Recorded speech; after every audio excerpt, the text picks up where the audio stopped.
Okay, I'd like to call to order the Monday, August 3rd meeting of the City of Monona Finance and Personnel Committee. Will the clerk please call the roll? Alder Thomas, Here. Alder Wood, Here. Mayor O'Connor. Here. Is there a motion to approve the minutes of the July 20th meeting? So moved. Second. Any corrections or additions? Hearing none, all in favor say aye. Aye. Opposed? Minutes are approved. I'm assuming that is the audit report, oh no, that's actually under new business. So we have no appearances, is that correct? Correct. Okay, It probably should have been under appearances. okay. There is no unfinished business. Under new business, item 6A, consideration of resolution 20-8-2428, providing for the sale of $4,725,000 in taxable general obligation refunding bonds and authorizing the redemption of taxable general obligation promissory notes dated October 3rd, 2011, and taxable note anticipation note series 2017D. Is there a motion to approve this? Move approval. Second. Mark, are you going to talk about this? Yes, this is the process we go through to authorize Jeff to start negotiating for our bonds. So what this is a strategy we're doing twofold here. One, there's a taxable ban, a 5-year note, which is in TIF 9. That can be refinanced right now with the low rates. It's a prime time to refinance that into a long-term note. So that's one of them. That's for $700,000 is related to TIF 4, or TIF, yeah, $700,000 related to TIF 4, and the other $350,000 is related to TIF 9 for the total amount of $3,750,000. So that's just going into a long-term note, especially with the rates where they're at. It's prime. We do have some other TIF bans coming up, and we'll be probably refinancing those beginning of next year. With that, the second one is the 2011 taxable general promissory note with the remaining balance of $975,000. What this is and why we're asking to refinance this is it's in TIF 6. And TIF 6 will be coming to the council from the CDA as a donor district to TIF 5. TIF 6 is the clinics, so UW and Meriter area. In TIF 5 is the old Garden Circle area, the MSP project. TIF 5 has been a little bit of a struggle just because of properties and values have gone down, some of the areas there, and it's just one of those things we did back in, I don't know what year we did it. There were some social issues. We had some apartments that were torn or basically falling apart, a lot of crime, a lot of other stuff going on there. And the city bought the projects and brought the apartments and tore it down, and we're not getting the increment that we probably need to. So we're just looking at the TIF 6, looking for donor district TIF 6 to be a donor to TIF 5. So this strategy is to reduce our principal payments in TIF 6 in order to send more money over to TIF 5 to pay off the debt quicker and put us into the black by the end of the life of the TIF. So this is kind of a strategy we're using. We did this with TIF 2 by doing a strategy with TIF 2, and we did the TIF 4 at the time. It does add on probably 3 years extra for TIF 6. We could pay it off in 7 years. Now it's going to be paid off in 10. That is the one con to this, but it will make the TIF 5 whole in the long term. So this is a strategy we're looking for to do. And the CDA will be sending this to the council fairly soon. Also, with just talking about TIF 5, one of the issues we have there, and that's going to be coming soon too, we're doing another TIF amendment because the area by the bowling alley, those assessments have gone down. And so it's actually having a negative impact on that TIF. And that's one of the reasons too, we need some extra money to go into TIF 5. So that was more of a, this is more of a strategy. It will add on 3 years, but it will pay off TIF 5 quicker and put us into black by the end of the life of it. Questions? Doug? Actually, just a comment or to expand on what CDA. So we have to hold I believe it's for these, have to have a joint review board meeting.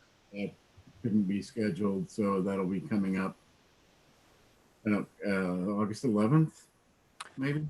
August 20th. 20th, yeah. Sorry. But the other, yeah, just, and that does include, in addition to that, CDA is recommending to take out those properties that Mark mentioned, so redefining the boundaries of TIF 5.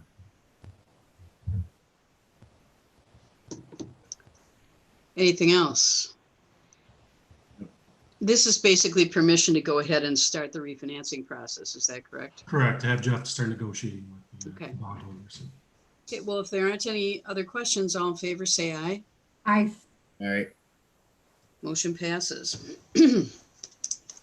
Next item 6B, consideration of resolution 20-8-2426, authorizing a contract with the Nehemiah Center for Community Facilitation Services. Is there a motion to approve this? Move approval. Second. Okay, I think, Brian, are you going to talk about this a little bit? This is something we've been working on for several weeks now, and Yeah, I hope that everyone can hear me. We're testing out a new mic system here, and apologize for the mask, but we got people in the room. So, yeah, as we did with the last city council meeting, we had an action item related to the resolution for the Arrowhead incident. One of those action items was to conduct community conversations amongst the residents of the community to talk about issues of systemic racism, implicit bias, and other related items. To assist us with those efforts, the city went out and had some discussions with the Nehemiah Center out of Madison, who does this type of facilitative work, and asked them to kind of walk us through what a process for a municipality like Monona would look like. They're suggesting kind of their standard model would be a 3-year process, where the first year would really be focused on an assessment of the community as a whole, so not just the city government proper, but the community as a whole, and then do some executive coaching with our policymakers, so council members, staff, conduct community listening sessions on these important topics. They would work on a police training program, and then there's discussion about this idea of creating a council of community members who could provide some kind of unfiltered experience and advice on what they're experiencing in the community to help us learn and grow from that. And then the last component would be an African-American history session that would be incorporated in the work. So the proposal that's in front of you tonight and will be in front of the city council is for $56,000. That's what we anticipate being the first year cost. We don't know the cost of the second or third year yet, because those will be dependent on what the assessment comes back at and what type of areas we need to focus on in the next couple of years of the contract. But this is where we stand with the proposal now. And Mr. Harry Hawkins from Nehemiah will be available to kind of provide a broad overview of the contract and answer any questions at the council meeting when we get to it after 7 p.m. questions? Kathy? Yeah, on page 14, it talks about African American assessment. Are we only dealing with African Americans? Are we dealing with Native Americans? Are we dealing with Hispanics? Is it all races, or is it just African Americans? As of now, it's scoped out for just the African American experience. Not to say that it couldn't be broadened to include more, but that would likely increase the cost of the scope of work. And when we originally talked about this at council, that was our understanding, was that it was basically going to be about the African-American experience in Monona, I guess, so. Doug? Yeah.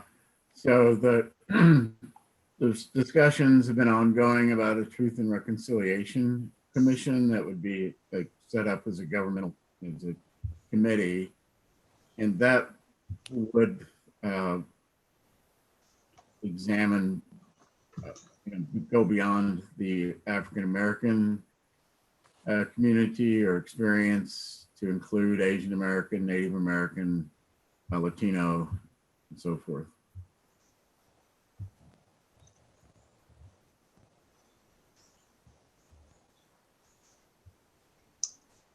Anything else? Nope. Kathy? No, I just Nothing else this way? rubbing my nose.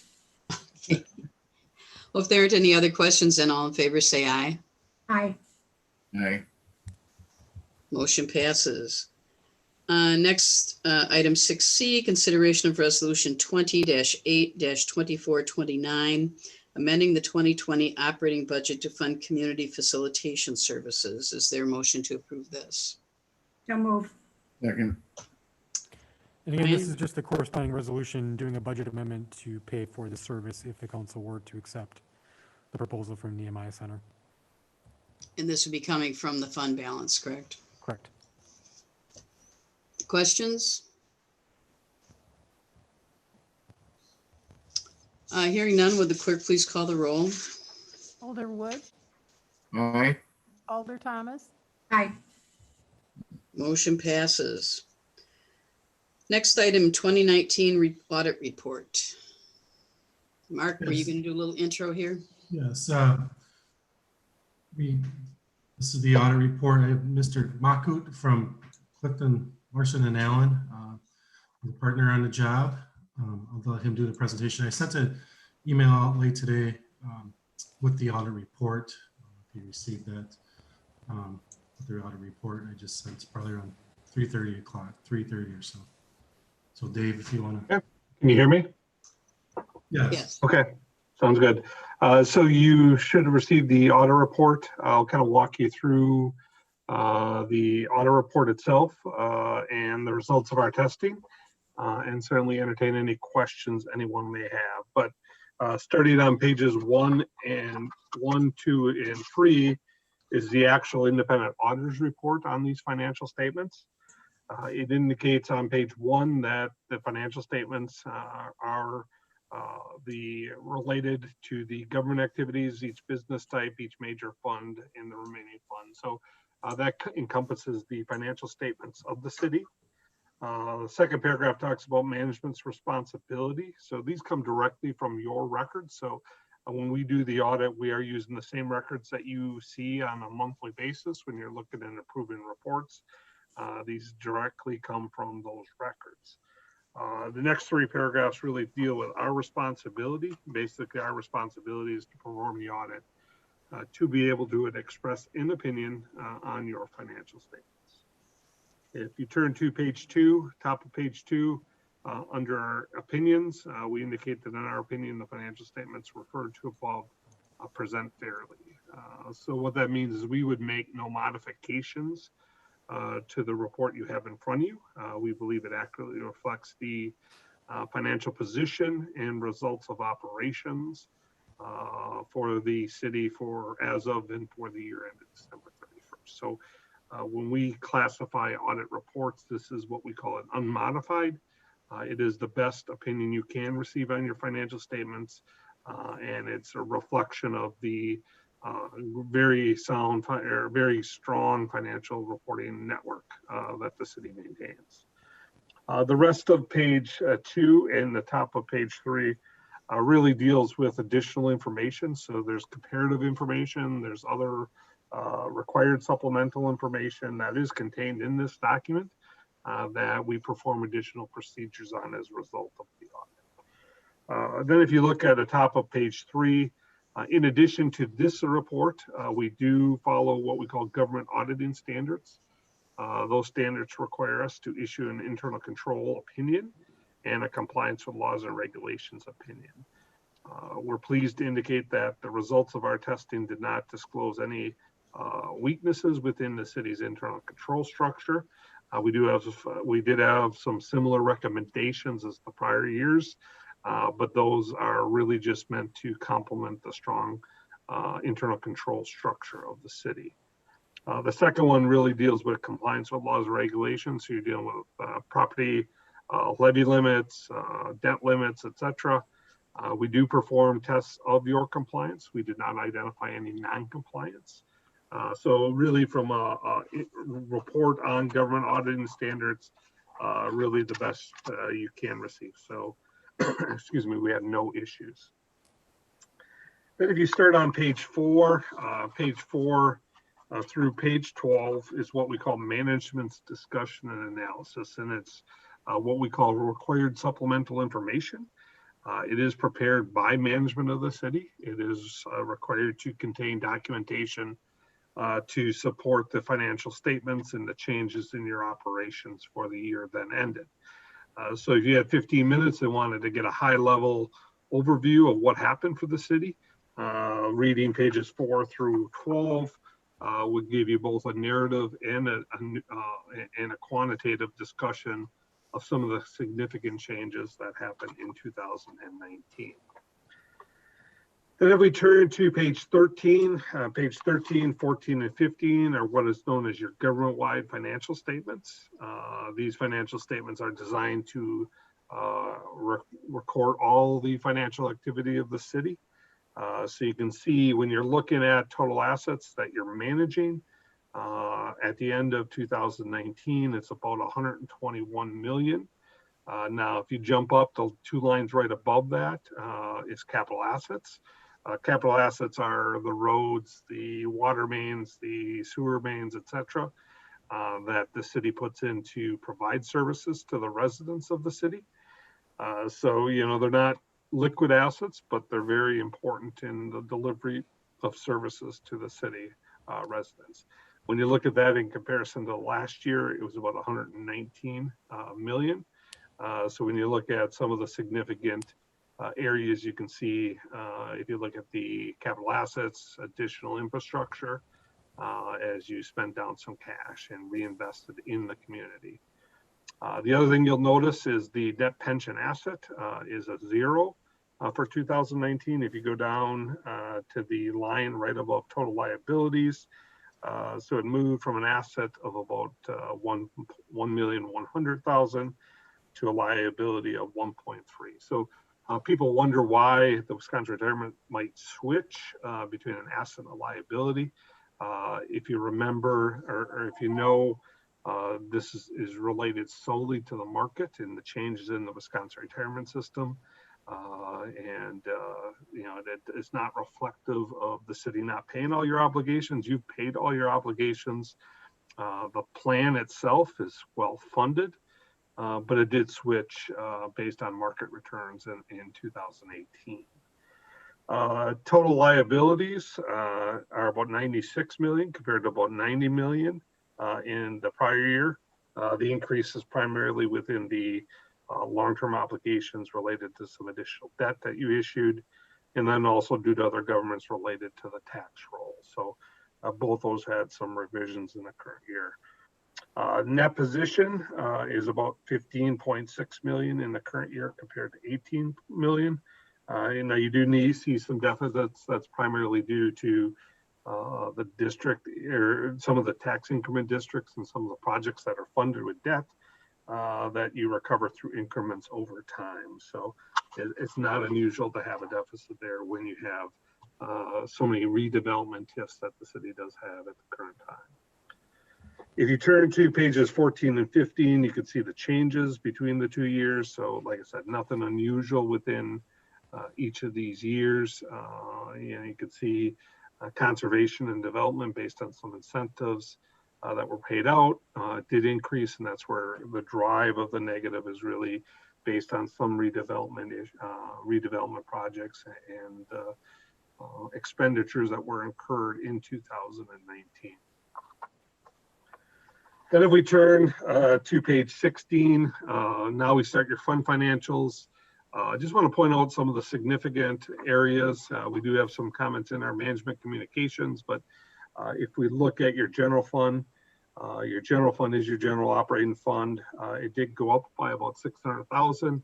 The primary reason for that is additional transfers in from the closeout of TIF District number 2, the debt service. When you close that out, You did fund a community redevelopment, Renew Monona fund, and you also had your portion of the excess was transferred into the general fund, and you did use some of that on capital projects in the current year. So when you look at pages 19 and 20, you can see revenues stayed about 15.7 million.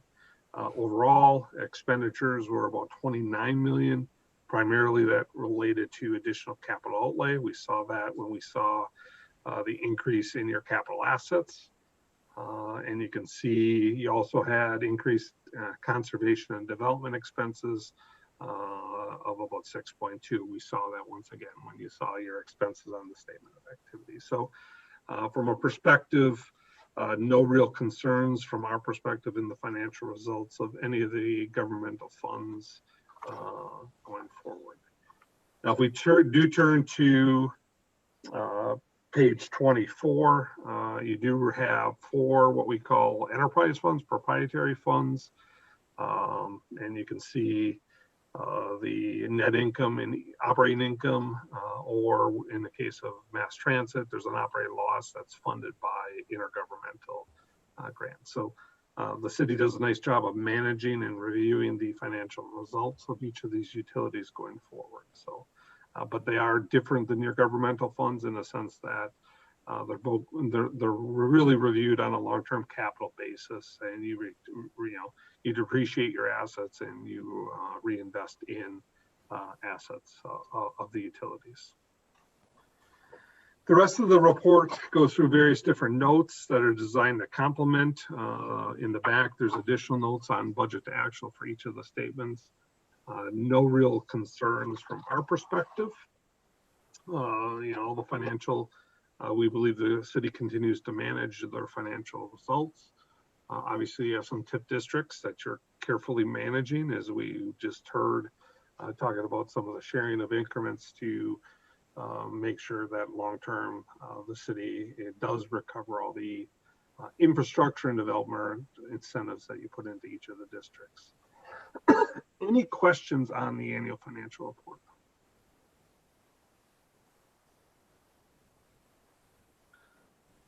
Okay. The second document we produced was what we call management's communications, and a lot of that related to financial information.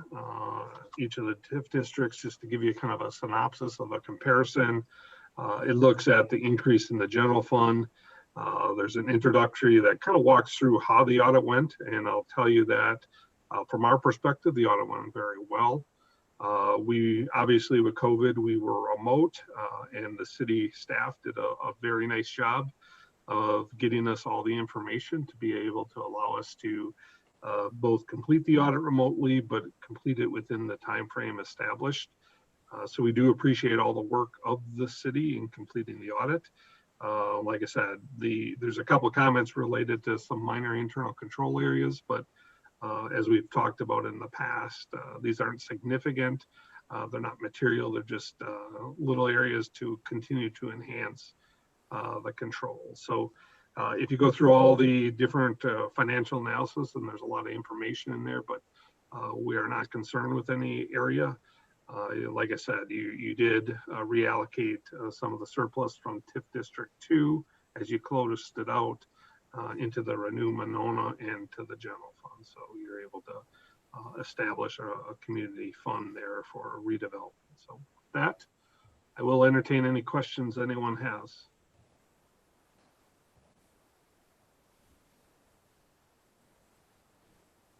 Dave, could you just Questions, Mark? one question with the fund balance? What are fund balance percentages? Just so I think it's on there, is it? Yep. So right now your unassigned fund balance in your general fund is about 2.1 million, and that is an increase from the prior year. But when we look at that as a percentage of your general fund expenditures, you're currently at 35%, and a lot of municipalities are anywhere from 20 to 30%, or so it clearly indicates that you have an ability to use some of your unassigned fund balance on one-time projects for capital related if you want to. Understanding that some of that money already came in from tax increment districts. So when we look at your general fund, that gives you a lot of flexibility as you enter 2020 with a strong unassigned fund balance.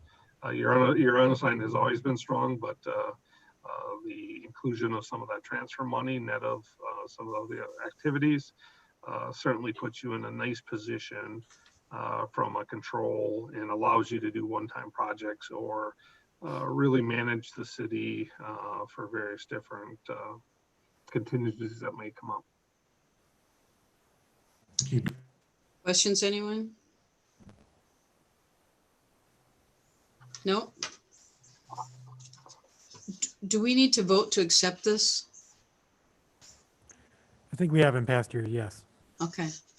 I'm sorry, we should have set that motion earlier. Is there a motion to accept the audit report? So moved. Second.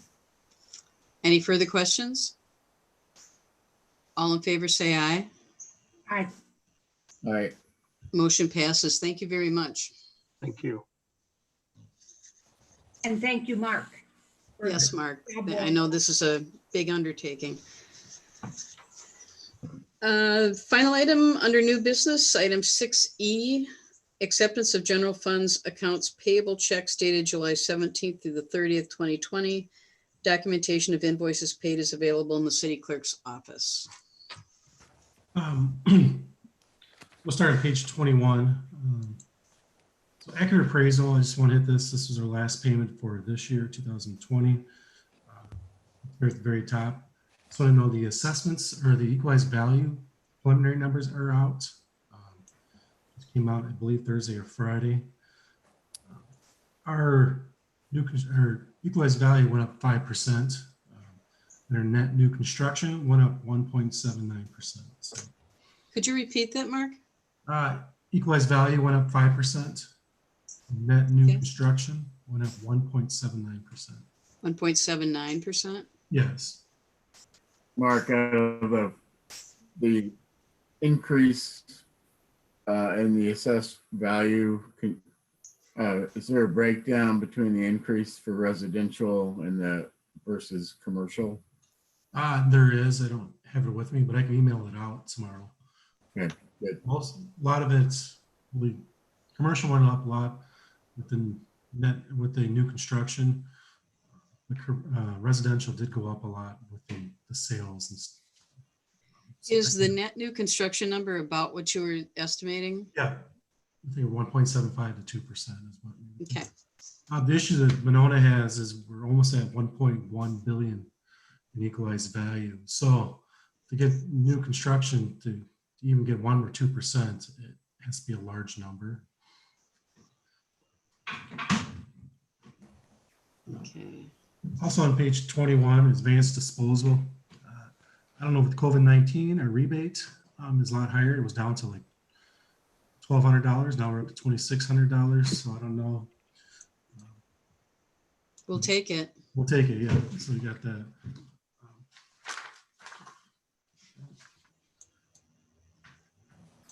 Just to hit on graphics. Absentee ballots on page 22 at the very bottom. Absentee ballot envelopes, they're almost $500 for the ballots. This is just for the August election. So I assume there's going to be more expense coming in for the president election. Page 26. We talked about this a couple times now. Johnson tree, ash tree removal. We are getting close to our capital amount being used up. This is probably about 10,000 less, I think, by end of July. When we look at the July, I think we're 10,000, 10 to 15,000 available still to spend. Page 26 and 27, just a quick trip and landmarks. There will be, that's the fuel. There will be some savings on this year's budget for that. It should hopefully be a savings if it keeps on going in the 21 budget.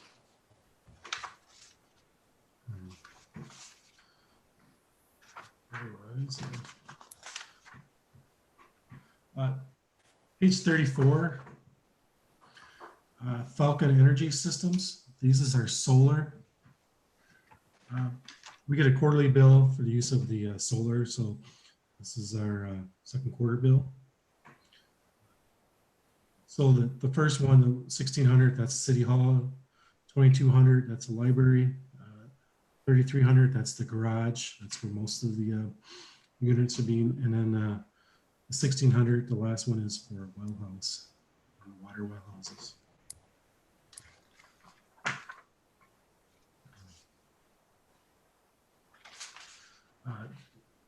Page 39.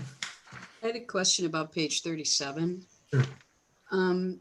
The Monona Grove School District for an iMac computer, $3,500. That was a computer part of the capital that Will purchased. Oh, okay. Real quick. Thank you. Page 38, I think we're okay. That's fine. Northern Escrow. Oh, okay, Will's gonna. Will said it's just a new computer for the media department. Yeah. Page 38, Northern Escrow.